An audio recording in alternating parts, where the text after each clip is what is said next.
Normally I wouldn't talk too much about my bathroom goings-ons because they would make you vomit. But this time it was particularly interesting because the reason I am getting a new loofah, is because the one I was using last night just fell apart in my hand, which was concerning for a few reasons. One, I don't know how much I spent on that loofah, but I'm sure it was more than enough to imply some sort of level of quality.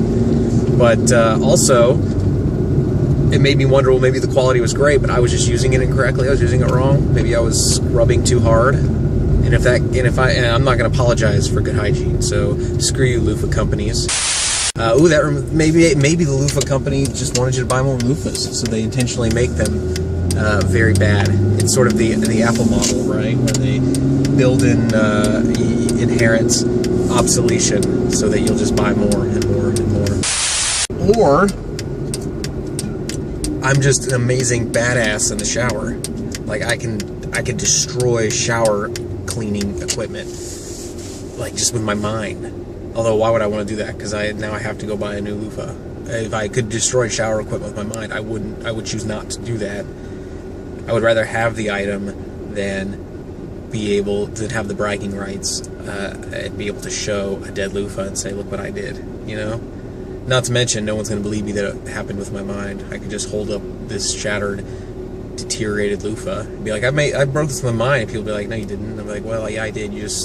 I know it's probably very easy just to untie the center string and then just let it all ravel down by itself, which would probably take just as much time as doing it with your mind, should you have that capability.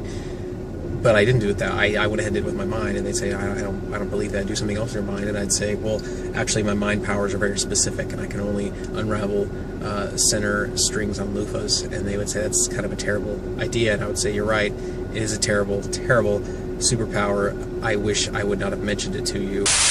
But now I can't be a normal person, because I'll be bastardized and made fun of for my loofah powers, which will probably cause me to turn into some sort of loofah villain, because, you know, that's how villains always start, right? They just start hugged enough, or people make fun of them, or what have you. And so then I'm going to turn into a loofah villain, and that's even kind of worse, because now I'm trying to enact harm on the world through my loofah abilities. Maybe I can like peek in people's windows and break loofahs down with my mind, and they'd be like, oh no, this sucks, and that would just help out the loofah industry. You know, there's always the arch villain, so the arch hero in this case would be probably the lamest superhero ever, because their power somehow involves the adequate construction of a bathing instrument. Describe your superhero, your soap-based superhero in the comments below. This will be the arch hero to the loofah destroyer, Dr. Loofunroll. Loofah unroll, and it also sounds kind of Germanish, and for some reason Germans are always villains, right? It's not fair, but it's true. Dr. Loofunroll. That's pretty good. Someone out there make this cartoon happen.